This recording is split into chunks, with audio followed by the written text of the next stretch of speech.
Houston Texans quarterback Deshaun Watson has been a fantasy stud ever since he entered the league. One of the best quarterbacks in the NFL. Is it possible he'll be with a new team in 2021? We're going to talk about that. This has some real teeth to it because Adam Schefter has reported that the Texans have had internal conversations about possible trade partners for Deshaun Watson. And Chris Mortenson of ESPN has said that he's not about to change his mind and he doesn't want anything to do with the Texans going forward. Chris, do you really see this happening? I imagine that some team would have to give up a whole lot to land Watson. Definitely. We're talking about, multiple firsts if possible, early first for sure, maybe a young quarterback if there's teams who have a young quarterback, and we may talk about one of those teams. But as far as is it going to happen, if you're the Texans, can't really trade Deshaun Watson, but at the same time, he's almost putting you in a position where you have to. And the other thing that's going to make it very challenging for the Texans, Deshaun Watson has a no trade clause. So even if you work out this incredible deal with a team and Deshaun Watson says, no, I don't want to go play for that team, you got to start all over with the other team. So this is a really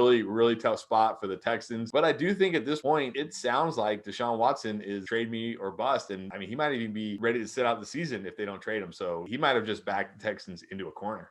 Yeah, and that's the thing that, all the reasons behind this request. Like you said, Watson, he would have to approve any trade that's made. So it would have to be a spot he wants to go to. Sounds like he's going to force their hand. And the reason behind this is because the front office, the ownership wasn't crazy about the fact they traded DeAndre Hopkins, but he really didn't like the new GM hire. So there's a lot going on there. And if he's really done with the team, yeah, they might have no choice. So let's talk about who are the top three candidates, realistic candidates. I know any team could pull off a miracle trade. The first team that makes the most sense is the Jacksonville Jaguars, obviously looking for a quarterback. Gardner Minshew just isn't the answer. They tried out 3 different guys this year, and none of them is going to be the solution. They do have the number 1 pick, so it would seem like a no-brainer. They take Trevor Lawrence. They got their franchise quarterback. But what if they want an established guy like Watson? What if they pull this off? I mean, do you think that's even a good move for them, or do you think it's best to just go with Lawrence? Well, me personally, if I have a chance to get a QB who's 25 years old, who's a top 5 QB in the NFL, not just for fantasy, in the NFL, I'm going to get him. And if it means I have to give up the number 1 pick, I'm giving up the number 1 pick. Now, they also have the number 25 pick in this year's draft. So they have 2 first-round picks. It makes a lot of sense for the Texans as well because, okay, you're giving up Deshaun Watson. You don't want to do it. But at the same time, you get to draft Trevor Lawrence, and maybe you'll still have a franchise quarterback down the road. So certainly this makes a lot of sense for the Texans. I'm not sure the Jaguars are willing to do this, right? They're not a team that's a quarterback away from being a contender. They need more than just a quarterback. So if I'm the Jaguars, I'm probably looking at this like, okay, sure, Deshaun Watson, top 5 QB, or can draft Trevor Lawrence. Hope he ends up being a top 10, top 5 quarterback, which he seems to have the pedigree for, and then use the number 25 pick on another position of need and really flush out this roster a little bit more. Not to mention, instead of having a quarterback like Deshaun Watson with his ginormous contract, have a quarterback like Trevor Lawrence who will be on a much more friendly rookie deal. So I think if I'm the Jaguars, I probably don't pull the trigger on this. The Texans get this offer. I don't see how they say no. But for the Jaguars, I think this is a spot where they're just going to sit tight, take Trevor Lawrence, build their team through the draft, through free agency, and work on it that way.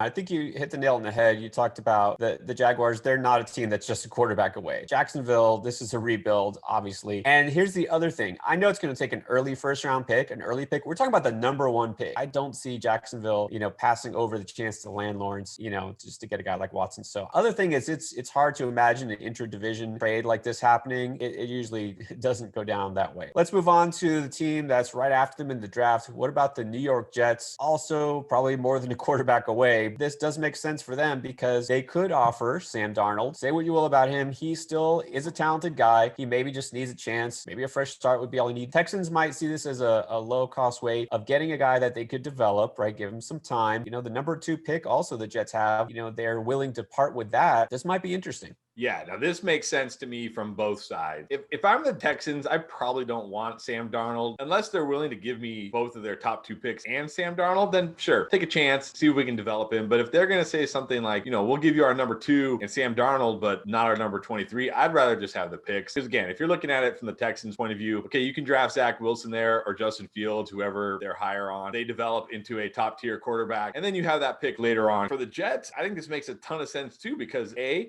not only do you get a top 5 quarterback, which is extremely important in the NFL, you get a marquee name that you can put on the marquee and draw fans in. And we know in New York, that's a huge thing. And I know right now we don't have fans going to the game, but you got to think by next season, we're going to at least have more fans going to the games, right? We already got fans in some capacity. So you want to put butts in those seats. You want to pay this salary, right? You want to make it worth it. You say, hey, we got Deshaun Watson. You give that city hope. You give those fans hope. You get those fans back in the seat. I think this is a spot that makes a lot of sense for both sides.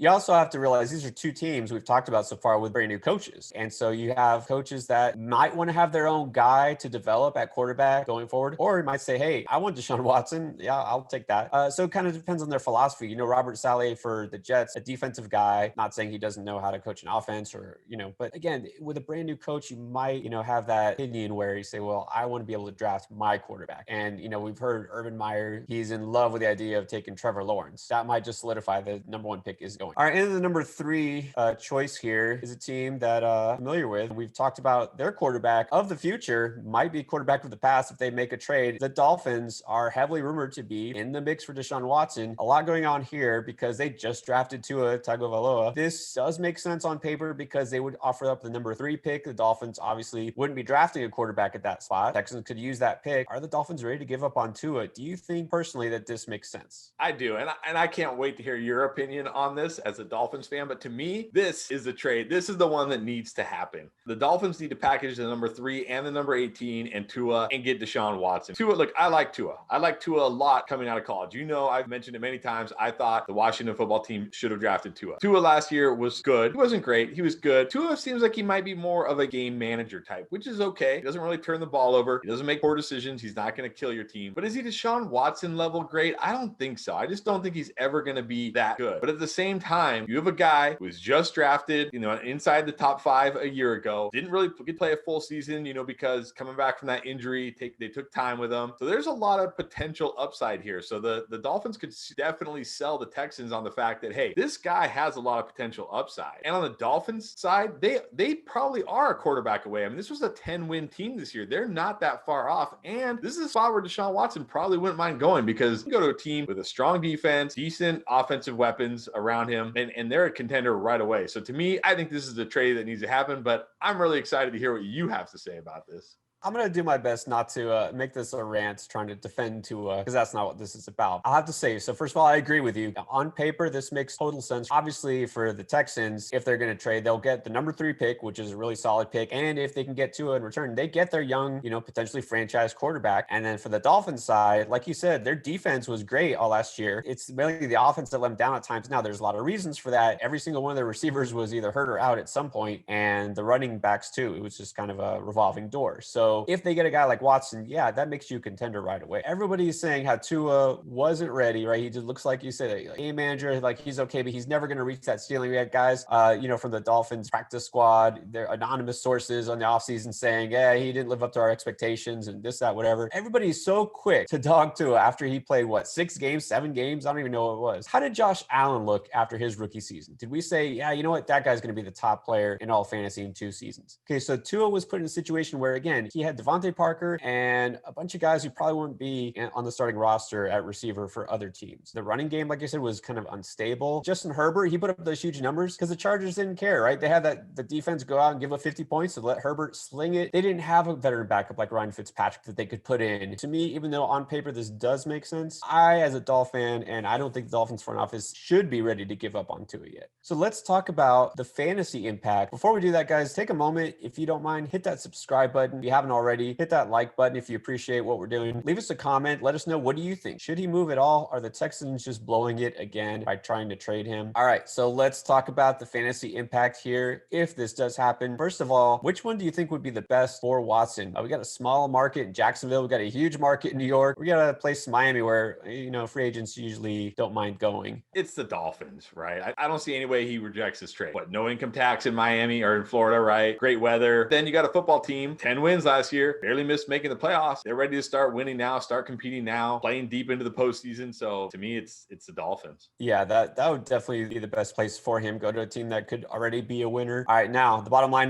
for fantasy, where would he be the most productive? You got to think about the supporting cast. Like I said, the Dolphins really don't have much at receiver. They're in the mix. They should be drafting receiver, but if they're making this trade for Watson, there goes that draft pick. They're not getting Devontae Smith or Jamar Chase or any of those guys. So what would be the best place for him fantasy wise? I think the best place fantasy wise would be the Jaguars, right? You got DJ Chark, you got Laviska Shenault. They might draft another receiver or go out and sign a free agent wide receiver. And they're probably going to be a team playing from behind, having to throw the ball a lot. So I think that would actually be the best place as far as fantasy goes, just from a purely volume and talent around him standpoint. I think the Jaguars would be the best fantasy landing spot. Yeah, I have to agree with you there because, like you said, they do have at least a couple of receivers in place, and the defense is still a work in progress. So they would lean on him a lot more. The Dolphins still have a pretty good defense, and they're not going to ask him to throw 50 times a game. So, all right, let us know. Hit us up with a comment. What would be the best landing spot for Deshaun Watson? You agree with our takes? Let us know, and of course, that like button and the subscribe button. We appreciate it. Thanks for watching.